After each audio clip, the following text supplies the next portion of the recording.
Hello everyone. In this video, we are going to discuss about levels of organization present in the body of a multicellular organism.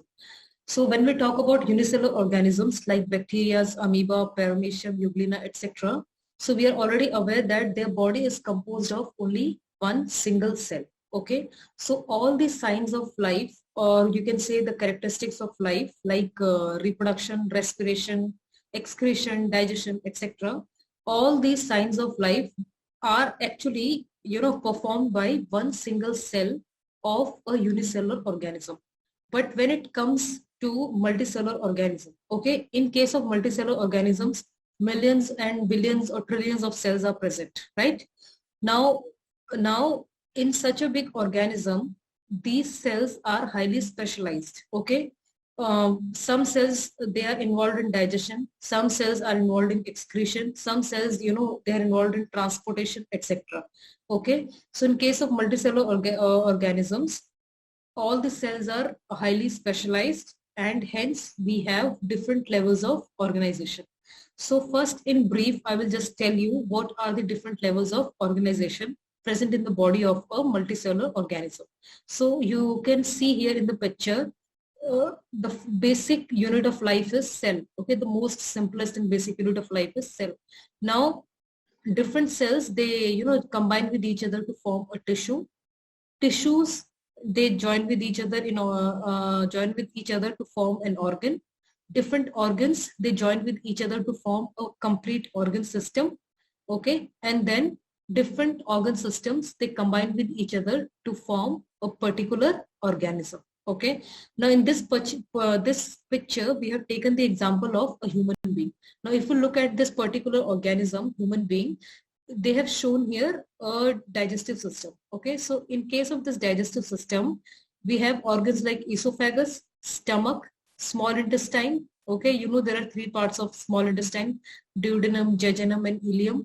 Then we have this entire colon. Colon is also known as large intestine. Then we have rectum, and finally anus. Okay, so this is the digestive system. Which organ system is this? Digestive system of human body, right? Apart from this, we also have, like, circulatory system, digestive system, we have respiratory system, reproductive system, nervous system, etc. Okay, so different organ systems, they join with each other, they collaborate with each other, and hence an organism is formed. So we'll discuss about all these levels of organization in brief in the upcoming slides. So the first one is, you have already studied in the first video of this particular chapter, cell. Okay, so cell is the most structural and functional unit of life. It is called structural unit of life because it forms the structure of a body. Okay, and it is called functional unit of life because certain processes like respiration, excretion, okay, digestion, then protein formation, etc., they takes place inside the cell. So hence cell is known as structural and functional unit of life. Now in the picture, some of the simple, some of the most common cells of human and plants are given here. The first cell given here is neuron. This is also known as nerve cell. Okay, the function of this nerve cell is to conduct or to transmit electrical impulses. Now whatever I'm speaking right now, you're able to hear and understand. Why? Because the sensory organ, that is ears in your body, they're able to receive this stimuli, and they convert it into electrical impulses and give it to the nerves, and these nerves, they carry it to the brain, hence you're able to understand. Okay, then we have these red blood cells, smooth muscle cells, epithelial cells. Epithelial cells are the one which covers, they form outer covering in all the organs in our body. Okay, it's a kind of protection provided to all the organs present in the body. Then we have these white blood cells. Okay, here we have palisade mesophyll cell. So this palisade mesophyll cell is present in the upper layer of the leaves. Okay, and it performs photosynthesis. We have root hair cells. It is present in the roots of the plant, and they helps in absorption of water and minerals from the soil. Okay, so cell is the functional and structural unit of life. Next is tissue. So first, in simple term, try to understand the meaning of tissue. similar types of cells. Now the cells which perform similar function and the cells which are similar in structure, okay? There are a group of cells whose structure is similar, okay? And whose function is also similar. So all these cells, they join with each other to form a particular tissue. Now what happens is one single cell cannot perform entire function on its own in such a big, in such a big organism, multicellular organism. So these cells, they join with each other in order to form a tissue. So the definition of tissue could be, a group of cells with similar structures working together to perform a similar or shared function.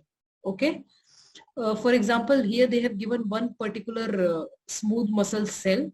Okay. You can see here the shape. The shape is spindle shape, and the function of the smooth muscle cell is the cells, they contract and relax and hence provides movement in the body. Okay, so cells, what they do, they contract and relax. They contract and relax, and as these muscle cells contract and relax, the person or the body of multicellular organism is able to move. Okay, now I'm able to move my hands like this. Why?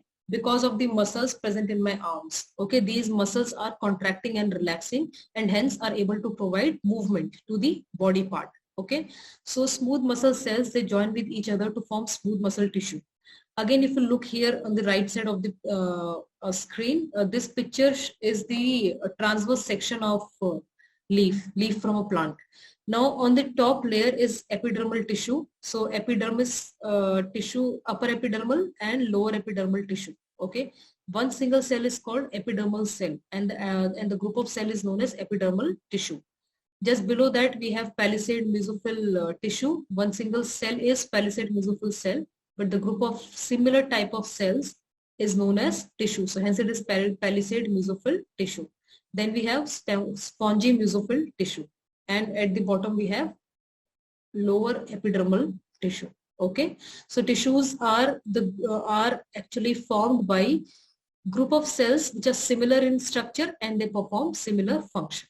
Okay, next is organ. So the best way to describe an organ is different types of tissues, they join with each other to form organ. But remember that these different types of tissues, they have a similar function. Okay, they are related to a particular function in the body. Okay, hence they join with each other in order to perform that particular function and in order to form an organ. Now if you look here in the first image, here you can see a stomach. Okay, just take an example of stomach. Now you know the function of stomach. When food comes to the stomach, the function of stomach is to churn the food, mix entire the gastric juice with the food, and helps in the digestion of proteins present in the food. So function of stomach is to digest protein. Okay, you have studied this in your lower classes in grade 7. Okay, so remember remember that inside stomach, all these functions like churning of food, and then production of gastric juices, production of hydrochloric acid to maintain the acidic environment. Okay, so all these functions are performed by different groups of tissues. Okay, understood? But if you see all these group of tissues, their function is actually related to each other. Fine, there at the end their function is to digest food. Okay, so an organ is made up of different types of tissues, but yes, all these different types of tissues, they work together to perform a particular function, or you can say a specific function. So other examples of organs are, this one is lungs. Okay, human lungs. Then we have here kidneys. Okay, they perform excretion. Lungs, they help in exchange of gases. And then we have here heart. Heart helps in pumping of blood around the body. Now, different groups of organs with related function. I mean the organs which have a particular, a particular specific function, they join with each other to perform body functions and are called organ system. So organ system is a group of different organs which have related function with each other. Okay, now when we talk about plants, plants have only two organ system. Okay, the shoot system and the root system. Okay, so plants have only two organ system, the shoot system and the root system. Okay, Now roots have only one only like one very important function. It helps in absorption of water and minerals from the soil, and it also anchors the plant in the soil. Okay. And shoot, they have leaf, they have flower, buds, okay, stem, etc. Okay. So all these organs of shoot, all these organs of plant, they perform specific functions and hence forms the two organ systems, that is shoot system and root system. Right side you can see here, we have human digestive system. Okay, we have salivary glands. Okay, esophagus, stomach, liver, gallbladder, small intestine, large intestine, this pancreas, rectum and anus. So all these organs, okay, they are made up of different tissues, different types of tissues, but all these organs have a related function, and that is digestion of food, okay, and absorption of food. Fine. So organ system is made up of different groups of organs which have related function with each other. Last is organism. So an organism is a group of different organ systems like circulatory system, respiratory system, reproductive system, excretory system, okay, sensory system, etc. And an organism is called organism when it is able to perform or it is able to show all the characteristics of life. Okay, so until and unless an organism shows all the characteristics of life, it cannot be called an organism. Fine. So in next video, we are going to learn about some of the very, highly specialized cells present in plants and animals and their function. Take care till then. Bye-bye.